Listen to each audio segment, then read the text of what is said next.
Pessoal, vejam só. A parte de raciocínio lógico e matemático, ela não mudou consideravelmente com relação ao que nós havíamos visto na versão preliminar do edital, certo? Até porque, em se tratando dessa matéria, vamos combinar que concursos diversos acabam cobrando o mesmo arcabouço de conhecimento.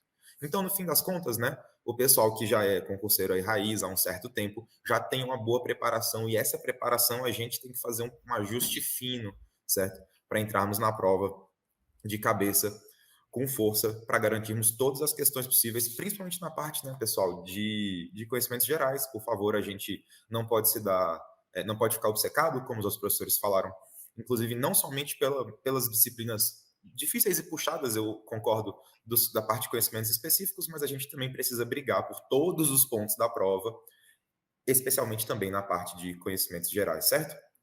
Então, o que eu tenho a dizer para vocês, de maneira objetiva, porque matemática é objetivo, é o seguinte: vejam só. O nosso curso já cobria, então, a maior parte do edital consideravelmente. E por uma questão de cronograma, eu teria a disponibilidade de gravar um módulo novo para o nosso material, por exemplo. O nosso curso agora vai contar com um módulo de aritmética e geometria. Então, a gente tem a parte de raciocínio lógico clássico, né? De análise de silogismos, negação de proposições lógicas, negação de quantitativos, uma argumentação lógica, enfim, análise de tabelas verdade. Toda essa parte de raciocínio lógico clássico já consta do nosso curso hoje, com a diferença que eu vou ampliar a parte matemática da coisa. Nós já tivemos análise combinatória, probabilidade, questões diversas sobre matemática aritmética no geral, mas agora a gente vai ter algumas aulas focadas mesmo em estratégias de resolução de exercícios de matemática no geral, que envolvam as noções geométricas, que envolvam as noções aritméticas, essas noções de matrizes que apareceram no edital hoje para a gente. Posso compartilhar minha tela só um minuto, Léo, então? Para mostrar umas coisinhas para o pessoal? É possível?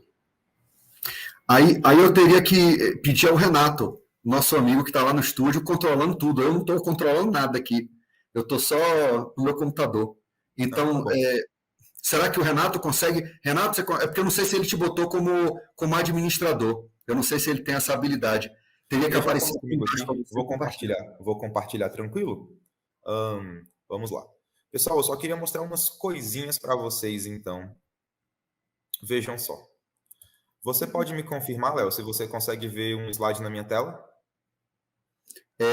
Tá aparecendo. Isso, Pronto. consigo. Metrô de São Paulo. Isso. Pessoal, quando o pessoal me questiona, então, o que a gente deveria revisar nessa reta final, especificamente numa ordem de prioridade, pensando na banca FGV? Eu sei que aqui em cima está escrito FCC, mas eu estou falando da banca FGV, tá bom, pessoal? O pessoal da FGV gosta muito de lógica clássica e gosta muito de questões de matemática. Então, a gente vai conversar aqui em duas etapas. Primeiro, falando sobre lógica clássica, a parte mais importante para estudar para essa prova é, de fato, a de negações lógicas. Porque quando a gente fala de negações lógicas, a gente está falando sobre negar frases que são construídas com conectivos e, ou, com o nosso bom e velho sim, então, tá certo? Com o conectivo todo. Então, um exemplo de exercício que você tem que saber fazer é esse, como está escrito na sua tela. Olha só, o Edson não gosta de frango, ou Marilda gosta de feijão e gosta de arroz. Ele quer uma negação lógica para essa afirmação, então é um exemplo de questão que você deve saber fazer na ponta da sua língua, que a probabilidade de cair é altíssima. E por falar em probabilidade alta de cair, aqui a gente tem também uma negação lógica de uma sentença que tem a palavra todo, por exemplo. Então nós temos que estar craques em todas as negações. Para o conectivo e, para o conectivo ou. Para o se, então, para todo, para o algum, para o nenhum. A gente tem que estar craque nisso daí também. Então, na parte de raciocínio lógico clássico, pessoal, tenham em mente que as negações lógicas são queridinha da banca. A banca não é só gosta disso, como dorme agarradinha com esse assunto, a pessoa que elabora as questões de raciocínio lógico e matemático, todo dia pensa nisso. Pois você pode ter certeza.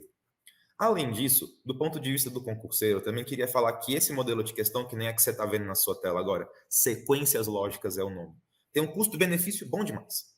Por quê? Para aprender a fazer questões de sequências lógicas, você vai gastar provavelmente 20 minutos. E a chance de cair na sua prova é grande. Nós temos aulas sobre isso, nós temos exercícios feitos sobre isso em todas as semanas do nosso curso, certo? E aqui, então, é mais na parte de ensino matemático, né? Temos que fazer matemática elementar para conseguirmos resolver esse tipo de questão. Além disso, um outro tópico que você não pode deixar de revisar e que aparece no seu edital chama-se teoria de conjuntos. Olha essa questão de qual banca e de qual ano está quentinha. Essa daqui ainda está quentinha. É uma questão que trata de diagramas com conjuntos, né?